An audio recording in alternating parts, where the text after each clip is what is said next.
Você vai ouvir o capítulo 8 da parte terceira de O Livro dos Espíritos, de Allan Kardec, da Lei do Progresso. Estudo da Natureza. Pergunta 776. Serão coisas idênticas o estado de natureza e a lei natural? Resposta dos Espíritos. Não. O estado de natureza é o estado primitivo. A civilização é incompatível com o estado de natureza, ao passo que a lei natural contribui para o progresso da humanidade. Explicação de Kardec. O estado de natureza é a infância da humanidade e o ponto de partida do seu desenvolvimento intelectual e moral.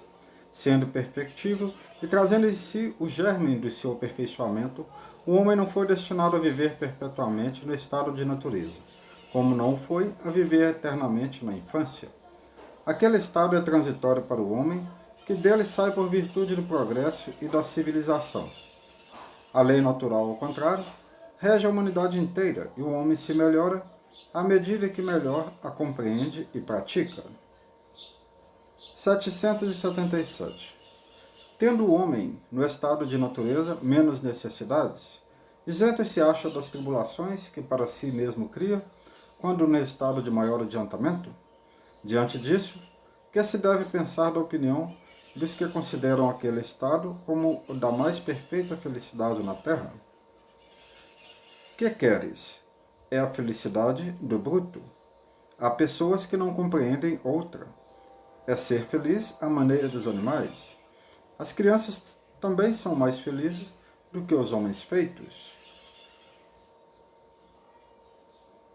778. Pode o homem retrogradar para o estado de natureza?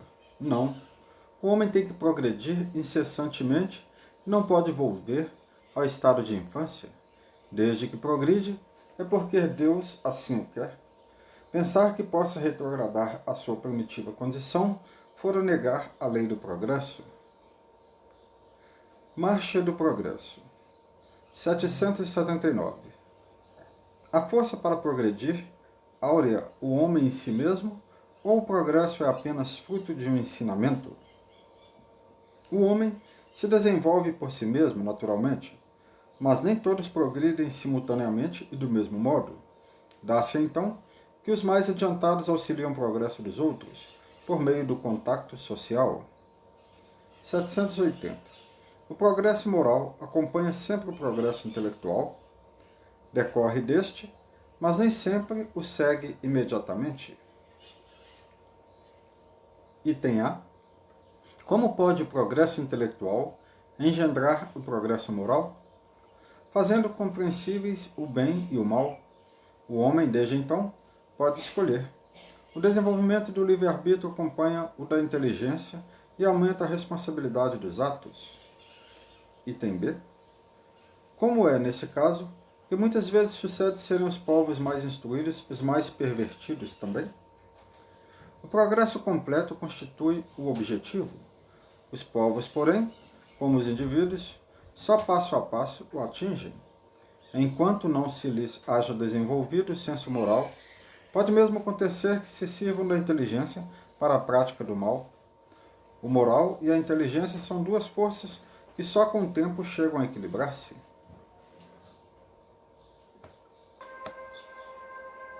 781.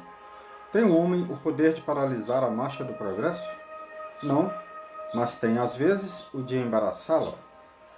Item A. Que se deve pensar dos que tentam deter a marcha do progresso e fazer que a humanidade retrograde? Pobres seres, que Deus castigará, serão levados de roldão pela torrente que procuram deter. Explicação de Kardec. Sendo o progresso uma condição da natureza humana, não está no poder do homem opor-se-lhe. É uma força viva, cuja ação pode ser retardada, porém não anulada, por leis humanas más. Quando estes se tornam incompatíveis com ele, despedaça-as juntamente com os que se esforçam por mantê-las. Assim será, até que o homem tenha posto suas leis em concordância com a justiça divina, que quer que todos participem do bem, e não a vigência de leis feitas pelo forte em detrimento do fraco. 782.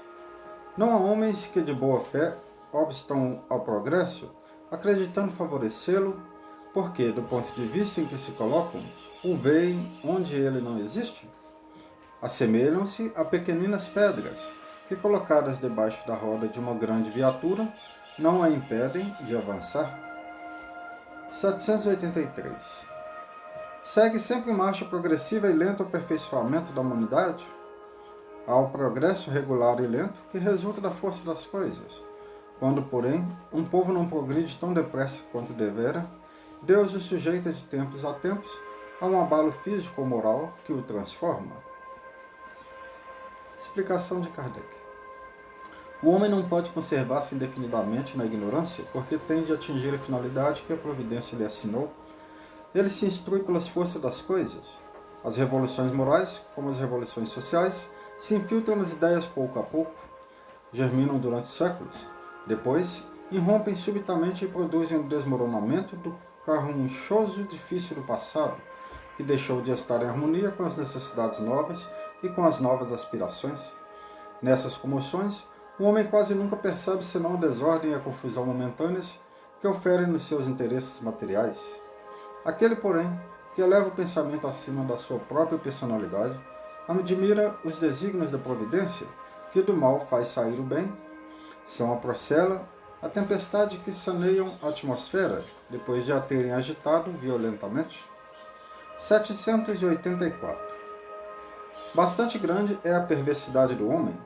Não parece que, pelo menos, do ponto de vista moral, ele, em vez de avançar, caminha aos recuos? Enganas-te. Observa bem o conjunto e verás que o homem se adianta, pois que melhor compreende o que é mal, e vai dia a dia reprimindo os abusos. Faça mister que o mal chegue ao excesso para tomar compreensivo a necessidade do bom e das reformas. 785. Qual o maior obstáculo ao progresso? O orgulho e o egoísmo. Refiro-me ao progresso moral, porquanto o intelectual se efetua sempre. À primeira vista, parece mesmo que o progresso intelectual reduplica a atividade daqueles vícios, desenvolvendo a ambição e o gosto das riquezas, que, a seu turno, incitam o homem a empreender pesquisas que lhe esclarecem o espírito. Assim é que tudo se prende no mundo moral, como no mundo físico, e que do próprio mal pode nascer o bem. Curta, porém, é a duração desse estado de coisas, que mudará à proporção que o homem compreender melhor que, além da que o gozo dos bens terrenos proporciona, uma felicidade existe maior e infinitamente mais duradoura. Vide Egoísmo, capítulo 12. Explicação de Kardec. Há duas espécies de progresso, que uma à outra se prestam mútuo apoio, mas que, no entanto, não marcham lado a lado: o progresso intelectual e o progresso moral. Entre os povos civilizados, o primeiro tem recebido no correr desse século todos os incentivos. Por isso mesmo, atingiu um grau a que ainda não chegara antes da sua época atual. Muito falta para que o segundo se ache no mesmo nível. Entretanto, comparando-se os costumes sociais de hoje com os de alguns séculos atrás, só um cego negaria o progresso realizado. Ora, sendo assim, por que haveria essa marcha ascendente de parar com relação de preferência ao moral, do que com relação ao intelectual? Porque será impossível que entre o século XIX e o 24º século haja, a esse respeito, tanta diferença quanto entre o 14º século e o século XIX. Duvidar fora pretender que a humanidade está no apogeu da perfeição, o que seria absurdo, ou que ela não é perfectível moralmente, o que a experiência desmente. Povos degenerados. 786. Mostra-nos a história que muitos povos, depois de abalos que os revolveram profundamente, recaíram na barbaria, onde, nesse caso, o progresso. Quando tua casa ameaça a ruína, mandas demoli-la e constrói outra mais sólida e mais cômoda. Mas, enquanto esta não se apronta, há perturbação e confusão na tua morada. Compreende mais o seguinte: eras pobre e habitavas um casebre. Tornando-te rico, deixaste-o para habitar um palácio. Então, um pobre diabo, como era antes, vem tomar o lugar que ocupavas e fica muito contente, porque estava sem ter onde se abrigar.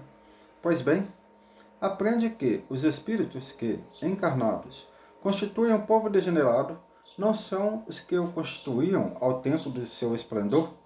Os de então, tendo se adiantado, passaram para habitações mais perfeitas e progrediram, enquanto os outros, menos adiantados, tomaram um lugar que ficara vago e que também a seu turno terão um dia que deixar. 787. Não há raças rebeldes por sua natureza ao progresso? Há, mas vão aniquilando-se corporalmente todos os dias. Item A. Qual será a sorte futura das almas que animam essas raças? Chegarão, como todas as demais, à perfeição, passando por outras existências. Deus a ninguém deserda. Item B. Assim, pode dar-se que os homens mais civilizados tenham sido selvagens e antropófagos? Tu mesmo o foste mais de uma vez, antes de ser o que és. 788. Os povos são individualidades coletivas que, como os indivíduos, passam pela infância, pela idade da madureza e pela decrepitude. Esta verdade, que a história comprova, não será de modo a fazer supor que os povos mais adiantados deste século terão seu declínio e sua extinção, como os da antiguidade? Os povos que apenas vivem a vida do corpo, aqueles cuja grandeza unicamente assenta a força e na extensão territorial, nascem, crescem e morrem, porque a força de um povo se exaure como a de um homem. Aqueles cujas leis egoísticas obstam ao progresso das luzes da caridade, morrem, porque a luz mata as trevas e a caridade mata o egoísmo. Mas, para os povos, como para os indivíduos, há uma vida da alma. Aqueles cujas leis se harmonizam com as leis eternas do Criador, viverão e servirão de farol aos outros povos. 789. O progresso fará que todos os povos da Terra se achem um dia reunidos, formando uma só nação?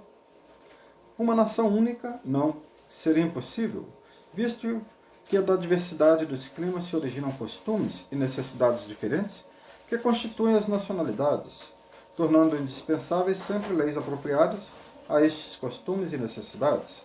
A caridade, porém, desconhece latitudes e não distingue a cor dos homens. Quando, por toda parte, a lei de Deus servir de base à lei humana, os povos praticarão entre si a caridade, como os indivíduos. Então, viverão felizes e em paz, porque nenhum cuidará de causar dano ao seu vizinho, nem de viver a expensas dele. Explicação de Kardec. A humanidade progride, por meio dos indivíduos que pouco a pouco se melhoram e instruem. Quando estes preponderam pelo número, tomam a dianteira e arrastam os outros. De tempos a tempos, surgem no seio dela homens de gênio que lhe dão um impulso. Vêm depois, como instrumentos de Deus, os que têm autoridade, e, em alguns anos, fazem-ne adiantar-se de muitos séculos. O progresso dos povos também realça a justiça da reencarnação. Louváveis esforços empregam os homens de bem para conseguir como nação se adiante moral e intelectualmente. Transformada, a nação será mais ditosa neste mundo e no outro, conceber-se. Mas, durante a sua marcha lenta, através dos séculos, milhares de indivíduos morrem todos os dias. Qual a sorte de todos os que sucumbem ao longo do trajeto? Privá-lo-á a sua relativa inferioridade da felicidade reservada aos que chegam por último? Ou também relativa será a felicidade que lhes cabe? Não é possível que a justiça divina haja consagrado semelhante injustiça. Com a pluralidade das existências, é igual para todos o direito à felicidade, porque ninguém fica privado do progresso. Podendo os que viveram ao tempo da barbaria voltar na época da civilização a viver no seio do mesmo povo ou de outro, é claro que todos tiram proveito da marcha ascensional. Outra dificuldade, no entanto, apresenta aqui o sistema de unicidade das existências. Segundo esse sistema, a alma é criada no momento em que nasce o ser humano. Então, se um homem é mais adiantado do que outro, é que Deus criou para ele uma alma mais adiantada. Por que esse favor? Que merecimento tem esse homem, que não viveu mais do que o outro, que talvez haja vivido menos para ser dotado de uma alma superior? Esta, porém, não é a dificuldade principal. Se os homens vivessem 1 milênio, conceber-se-ia que, nesse período milenar, tivessem tempo de progredir. Mas, diariamente, morrem criaturas em todas as idades. Incessantemente se renovam na face do planeta, de tal sorte que todos os dias aparece uma multidão delas e outra desaparece. A cabo de 1000 anos, já não há naquela nação vestígio de seus antigos habitantes. Contudo, de bárbara que era, ela se tornou policiada. Que foi o que progrediu? Foram os indivíduos, outrora bárbaros? Mas esses morreram há muito tempo. Teriam sido os recém-chegados? Mas, se suas almas foram criadas, no momento em que eles nasceram, essas almas não existiam na época da barbaria, e forçoso será, então, admitir-se que os esforços que se despendem para civilizar um povo têm o poder não de melhorar almas imperfeitas, porém de fazer que Deus crie almas mais perfeitas. Comparemos essa teoria do progresso com a que os espíritos apresentaram. As almas vindas no tempo da civilização tiveram sua infância, como todas as outras, mas já tinham vivido antes e bem adiantadas por efeito do progresso realizado anteriormente. Vêm atraídas por um meio que lhes é simpático e que se acha em relação com o estado em que atualmente se encontram, de sorte que os cuidados dispensados à civilização de um povo não têm como consequência fazer que, de futuro, se criem almas mais perfeitas. Tem, sim, o de atrair as que já progrediram, que tenham vivido no seio do povo que se figuram ao tempo da sua barbaria, quer venham de outra parte. Aqui se nos depara igualmente a chave do progresso da humanidade inteira. Quando todos os povos estiverem no mesmo nível, no tocante ao sentimento do bem, a terra será ponto de reunião exclusivamente de bons espíritos, que viverão fraternalmente unidos. Os maus, sentindo-se aí repelidos e deslocados, irão procurar em mundos inferiores o meio que lhes convém, até que sejam dignos de volver ao nosso, então transformado. Da teoria vulgar ainda resulta que os trabalhos de melhoria social só as gerações presentes e futuras aproveitam, sendo de resultados nulos para as gerações passadas, que cometeram o erro de vir muito cedo e ficar sendo o que podem ser, sobrecarregadas com o peso de seus atos de barbaria. Segundo a doutrina dos espíritos, os progressos ulteriores aproveitam igualmente as gerações pretéritas, que voltam a viver em melhores condições e podem assim aperfeiçoar-se no foco da civilização. Civilização. 790. É um progresso a civilização, ou como entendem alguns filósofos, uma decadência da humanidade? Progresso incompleto. O homem não passa subitamente da infância à madureza. Item A. Será racional condenar-se à civilização? Condenai antes os que dela abusam e não a obra de Deus. 791. Apurar-se-á algum dia a civilização, de modo a fazer que desapareçam os males que hajam produzido? Sim, quando a moral estiver tão desenvolvida quanto a inteligência, o fruto não pode surgir antes da flor. 792. Por que não efetua a civilização imediatamente todo o bem que poderia produzir? Porque os homens ainda não estão aptos nem dispostos a alcançá-lo. Item A. Não será também porque, criando novas necessidades, suscita paixões novas? É, e ainda porque não progridem simultaneamente todas as faculdades do espírito. Tempo é preciso para tudo. De uma civilização incompleta não podeis esperar frutos perfeitos. 793. Por que indícios se pode reconhecer uma civilização completa? Reconhecê-la-eis pelo desenvolvimento moral. Credes que estáis muito adiantados, porque tendes feito grandes descobertas e obtides maravilhosas invenções, porque vos alojais e vestis melhor do que os selvagens. Todavia, não tereis verdadeiramente o direito de dizer-vos civilizados, senão quando de vossa sociedade houverdes banido os vícios que a desonram e quando viverdes como irmãos, praticando a caridade cristã. Até então, sereis apenas povos esclarecidos, que hão percorrido a primeira fase da civilização. Explicação de Kardec. A civilização, como todas as coisas, apresenta gradações diversas. Uma civilização incompleta é um estado transitório que gera males especiais, desconhecidos do homem no estado primitivo. Nem por isso, entretanto, constitui menos um progresso natural, necessário, que traz consigo remédio para o mal que causa. À medida que a civilização se aperfeiçoa, faz cessar algum dos males que gerou, males que desaparecerão, todos com o progresso moral.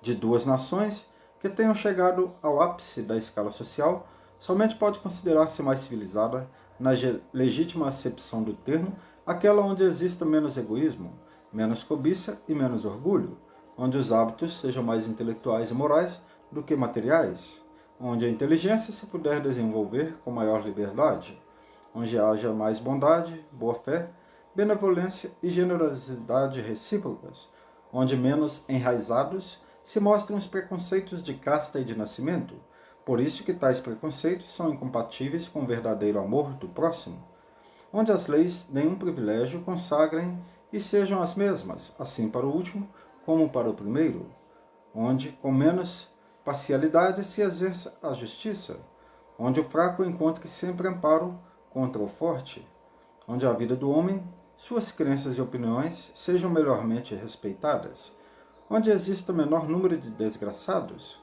enfim, onde todo homem de boa vontade esteja certo de lhe não faltar o necessário.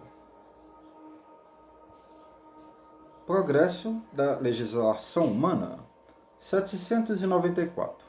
Poderia a sociedade reger-se unicamente pelas leis naturais, sem um concurso das leis humanas? Poderia, se todos as compreendessem bem. Se os homens as quisessem praticar, elas bastariam. A sociedade, porém, tem suas exigências. São-lhe necessárias leis especiais. 795. Qual a causa da instabilidade das leis humanas? Nas épocas de barbaria, são os mais fortes que fazem as leis, e eles as fizeram para si. À proporção que os homens foram compreendendo melhor a justiça, indispensável se tornou a modificação delas. Quanto mais se aproximam da vera justiça, tanto menos estáveis são as leis humanas. Isto é, tanto mais estáveis se vão tornando conforme vão sendo feitas para todos e se identificam com a lei natural. A civilização criou necessidades novas para o homem, necessidades relativas à posição social que ele ocupe. Tem-se então que regular, por meio de leis humanas, os direitos e deveres dessa posição, mas, influenciado pelas suas paixões, ele não raro há criado direitos e deveres imaginários, que a lei natural condena e que os povos riscam de seus códigos à medida que progridem.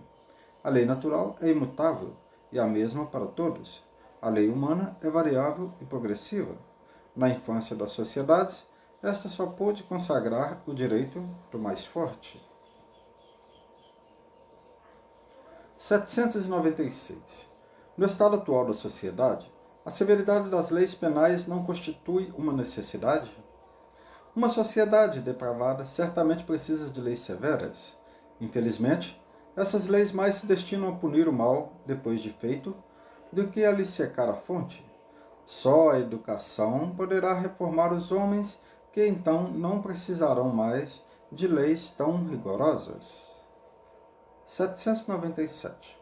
Como poderá o homem ser levado a reformar suas leis? Isso ocorre naturalmente pela força mesma das coisas e da influência das pessoas que o guiam na senda do progresso. Muitas já ele reformou e muitas outras reformará. Espera. Influência do Espiritismo no progresso. 798. O Espiritismo se tornará crença comum ou ficará sendo partilhado como crença apenas por algumas pessoas? Certamente que se tornará crença geral e marcará nova era na história da humanidade, porque está na natureza e chegou o tempo em que ocupará lugar entre os conhecimentos humanos. Terá, no entanto, que sustentar grandes lutas, mais contra o interesse do que contra a convicção, porquanto não há como dissimular a existência de pessoas interessadas em combatê-lo, umas por amor próprio, outras por causas inteiramente materiais. Porém, como virão a ficar insulados, seus contraditores se sentirão forçados a pensar como os demais, sob pena de se tornarem ridículos. Explicação de Kardec. As ideias só com o tempo se transformam, nunca de súbito. De geração em geração, elas se enfraquecem e acabam por desaparecer paulatinamente, como os que as professavam, os quais vêm a ser substituídos por outros indivíduos imbuídos de novos princípios, como sucede com as ideias políticas. Vede o paganismo. Não há hoje mais quem professe as ideias religiosas dos tempos pagãos. Todavia, muitos séculos após o advento do cristianismo, delas ainda restavam vestígios, que somente a completa renovação das raças conseguiu apagar. Assim será com o Espiritismo. Ele progride muito, mas durante 2 ou 3 gerações ainda haverá um fermento de incredulidade, que unicamente o tempo aniquilará. Sua marcha, porém, será mais célere que a do cristianismo, porque o próprio cristianismo é quem lhe abre o caminho e serve de apoio. O cristianismo tinha que destruir, o espiritismo só tem que edificar. 799. De que maneira pode o espiritismo contribuir para o progresso? Destruindo o materialismo, que é uma das chagas da sociedade. Ele faz que os homens compreendam onde se encontram seus verdadeiros interesses. Deixando a vida futura de estar velada pela dúvida, o homem perceberá melhor que, por meio do presente, lhe é dado preparar o seu futuro. Abolindo os prejuízos de seitas, castas e cores, ensina aos homens a grande solidariedade que os há de unir como irmãos. 800. Não será de temer que o Espiritismo não consiga triunfar da negligência dos homens e do seu apego às coisas materiais? Conhece bem poucos homens quem imagine que uma causa qualquer os possa transformar como que por encanto. As ideias só pouco a pouco se modificam conforme os indivíduos, e preciso é que algumas gerações passem para que se apaguem totalmente os vestígios dos velhos hábitos. A transformação, pois, somente com o tempo gradual e progressivamente se pode operar. Para cada geração, uma parte do véu se dissipa. O Espiritismo vem rasgá-lo de alto a baixo. Entretanto, conseguisse ele unicamente corrigir no homem um único defeito que fosse, e já o haveria forçado a dar um passo. Ter-lhe-ia feito, só com isso, grande bem, pois esse primeiro passo lhe facilitará os outros. 801. Por que não ensinaram os espíritos em todos os tempos o que ensinam hoje? Não ensinais às crianças o que ensinais aos adultos, e não dais ao recém-nascido um alimento que ele não possa digerir. Cada coisa tem seu tempo. Eles ensinaram muitas coisas que os homens não compreenderam ou adulteraram, mas que podem compreender agora. Com seus ensinos, embora incompletos, prepararam um terreno para receber a semente que vai frutificar. 802. Visto que o Espiritismo tem que marcar um progresso da humanidade, por que não apressam os espíritos esse progresso, por meio de manifestações tão generalizadas e patentes que a convicção penetra até nos mais incrédulos? Desejarias milagres, mas Deus os espalha a mãos cheias diante dos vossos passos, e, no entanto, ainda há homens que o negam. Conseguiu, porventura, o próprio Cristo convencer os seus contemporâneos mediante os prodígios que operou? Não conheceis presentemente alguns que negam os fatos mais patentes ocorridos às suas vistas? Não há os que dizem que não acreditariam, mesmo que vissem? Não é por meio de prodígios que Deus quer encaminhar os homens. Em sua bondade, ele lhes deixa o mérito de se convencerem pela razão.